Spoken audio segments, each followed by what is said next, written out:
Northern Uganda is now emerging from decades of one of Africa's most brutal conflicts by the Lord's Resistance Army. The 20 years of brutal killing and war involved violation of human rights, destruction of infrastructure, the kidnapping of thousands of child soldiers, and the displacement of nearly 1.8 million people who were forced into camps. The whole area was disfigured, I call it. And it was a human tragedy because the people were reduced from home level to go and live in camps. And the camps were not prepared for these people to live in because there were so many of them everywhere. No provision for food, water, and so on. People had to struggle for survival. But today's northern Uganda is visibly different from what it was in 2006 because all the internally displaced people have returned to their homes. However, the return and resettlement gave rise to its own set of challenges concerning land ownership as well as getting agricultural production working again. People returned home without anything. When I say anything, without a package, without what they had probably thought the return would be like. Maybe the government would come forward, give them, inputs and a number of things that would help them settle. But they came back just like they were from the camp and just started making structures and huts. To the people of northern Uganda, land is the greatest economic, cultural, and social asset one can possess, and yet land conflicts remain a central challenge for people returning home across northern Uganda. When people were resuming back to their home, original home, boundaries were lost, elders, some of them were dead from camps, and young ones do not know their borders.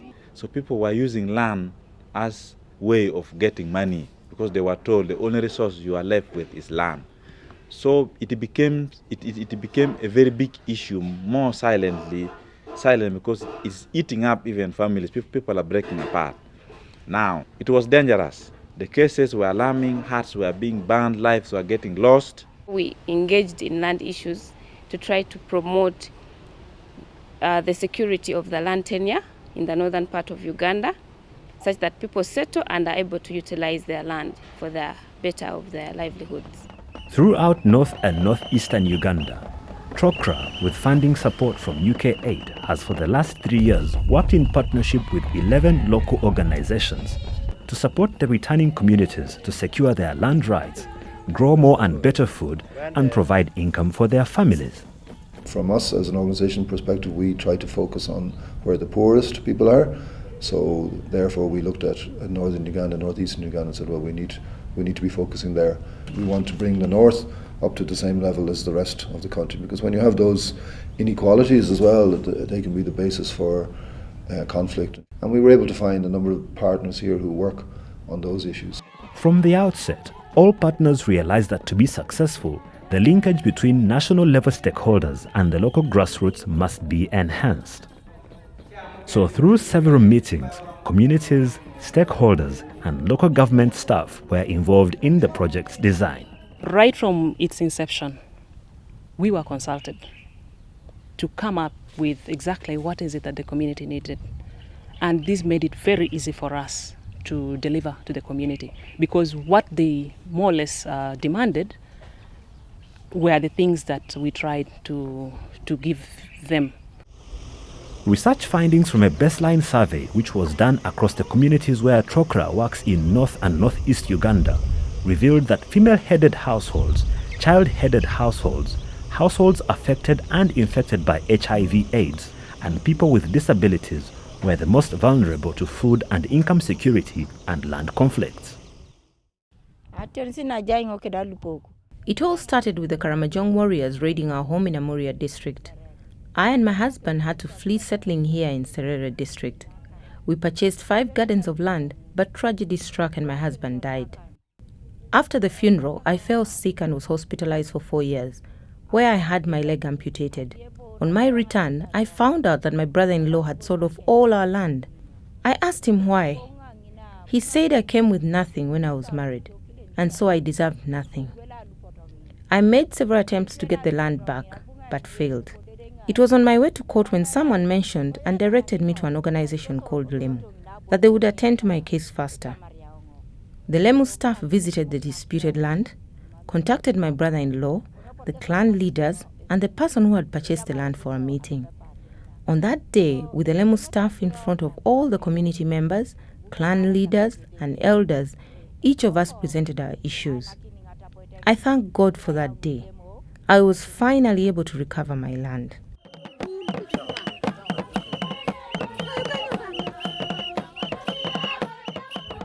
We lost both of our parents. At that time, I was only 7 years old. My eldest aunt was now responsible for the family land, while together with my siblings, we stayed with our younger aunt. However, my eldest aunt started selling off the family land, including our father's. Now that I and my siblings were grown up, we requested our younger aunt to take us to meet the eldest aunt about our father's land. When we met her, she claimed that the land was sold to cater for our father's funeral expenses. We were not satisfied with the explanation and went to the clan leaders. They heard our case and sent us back to our eldest aunt. This time, she said the remaining piece of land belonged to her grandchildren. This nearly resulted into violence. Fortunately, an organization called LEMU intervened. In a meeting with my aunties, clan leaders, and the village community, LEMU talked about land rights, and finally my aunt agreed to give us one garden that now belongs to us. To ensure that those who gained access to their land, like Selina and Catherine, are not forced to resort to selling their land due to their economic or social vulnerability, but use their land in a productive manner, the project took a twin approach of working on land rights and food and income security simultaneously. We are now trying to see how the two issues can be integrated, such even as people secure their land, how can we help them get the skills and the knowledge on how to utilize the land. Since I recovered my land, I have cultivated maize, cowpeas, and the harvests have been very good. The broad communication strategy to reduce land conflicts employed a mix of approaches and activities, including empowering local communities to prevent land grabbing, supporting court cases for the poor and vulnerable, capacity building of the land stakeholders, community sensitizations, mediation to reduce case backlog in courts, and building a coalition that could tackle the bigger issues around land access and land rights, called the Northern Uganda Land Platform. The meeting started around 6-7 years ago, the platform, as a platform, and the main purpose of the platform was an opportunity for individuals and organisations to share experiences, to identify best practices, and to avoid duplication of effort. We have very scarce resources in the land sector, and it's really about making best use of those so that we can somehow coordinate and learn from each other and move towards improving security of tenure for people across northern Uganda. Most of the farming communities in Uganda are smallholder farmers who face a multitude of constraints along the value chain that limit their ability to increase production and access markets for their produce. During the project implementation, significant gains were made to strengthen agribusiness groups, provide market information, and support the development of marketing infrastructure through capacity building initiatives to improve storage facilities, as well as the quality and quantity of marketed products. Before the Trócaire and Vedco intervention, we used hand hoes for cultivation. Our produce was of low and poor quality. We now use oxen for ploughing. The amount of produce is much higher and of very good quality. We also plant using improved seeds with recommended and appropriate methods of farming. We have better storage facilities and our sales are very good.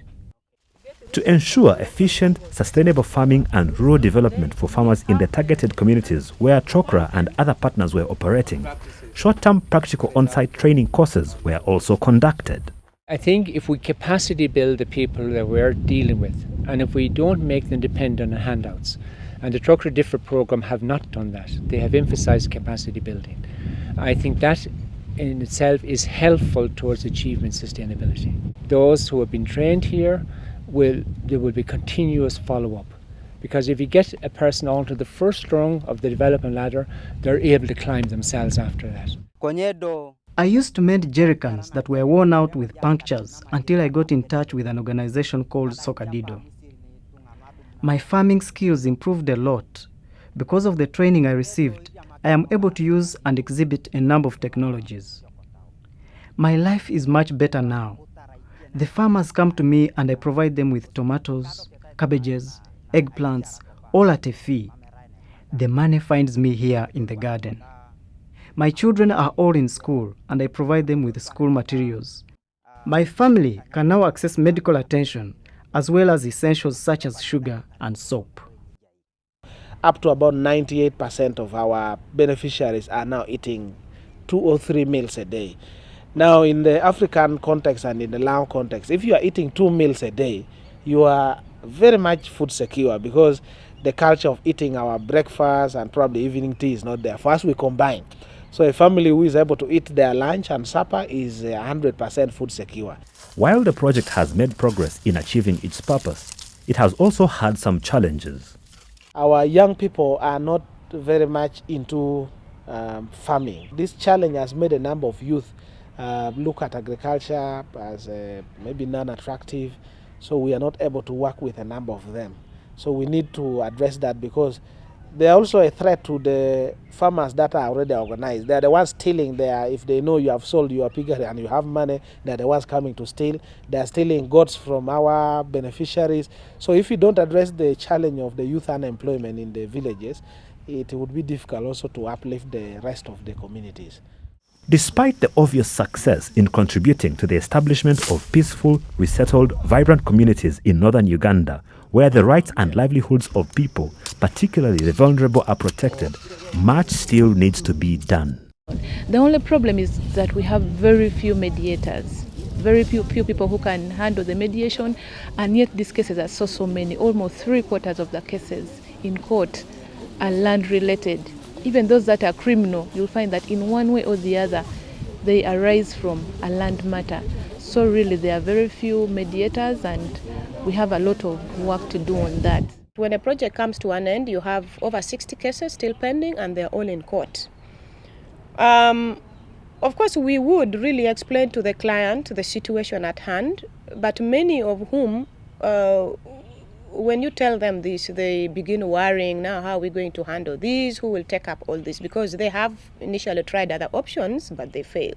It is difficult for development to occur when you simply have isolated interventions. So that means ideally we would need to scale out what we have been able to do with the communities that we reach to.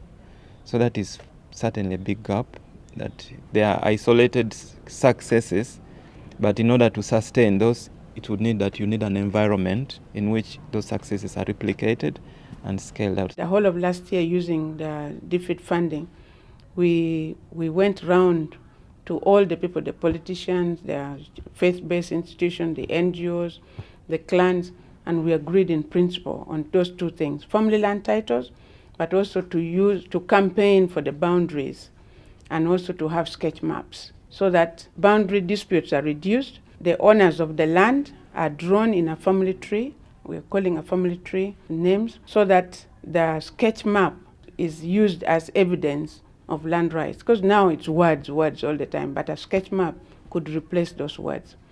And we are trying to influence government to take that sketch map as a title. The percentage of people whose awareness around their land rights increased from 38% to 64% in that first 3 years of the program. So that was mainly due to a lot of the training and sensitization work that was done by our partners. Another one is the percentage of people experiencing tenure insecurity. Okay, that reduced from 85% to 50% over the last 3 years. The percentage of female-headed households growing 3 crops or more, so that increased from 28 to 51% over that period. Again, most of those figures are on track for the first 3 years. Most of the targets that we aimed for the first 3 years were met, not all of them, and we hope that that now we're doing the final evaluation, that we'll get the full picture as to the difference that programme has made. To ensure that the gains made in making a real and lasting difference in the lives of thousands of people in northern Uganda are not lost beyond the project's life, all the 11 organizations who came together to do this work with Trócaire drew up a phase-out plan to facilitate the continuity of services even after the phase-out of the UKAID supported activities. I went to all the 7 parishes in the sub-county of Ba, and I requested them as a leader to participate fully in the project, since the project has got a timeline. One day, one time, this project may be phased off, but they need to actually participate fully and to own the project. If they own the project, that is already a sign of sustainability. The way I look at what Trócaire is doing, actually I'm very happy, because if you support one Uganda, it means you have supported the whole of the community and the country at large. Trócaire has a very high profile in Ireland, and we get a lot of funds from just the ordinary people on the street who give money to Trócaire from the goodness of their hearts, on the basis of they want to help people who are less well off than themselves, and so they give us those funds. But obviously in this case, this was a UKAID match funding programme, so we are very grateful to UKAID for their support of this programme. Obviously our thanks go to the partners. There are a number of 11 partners on this programme, and we are very grateful for their commitment and professionalism in carrying out this work. Also our thanks go to the government of Uganda, particularly the local government with whom we work and with whom our partners work in the districts where we worked on this programme. So thanks to them, and of course to the Ministry of Lands. I want also to take this opportunity to thank your organization, Trócaire. But we can be also like Oliver Twist. We say, give us something more. We need something more, because the amount of work really is very heavy. You will get that more from the staff and from those who are in the field and from the people. Yeah? But something you have done must be appreciated, not only just by Trócaire, but also by the government of Ireland and the people of Ireland.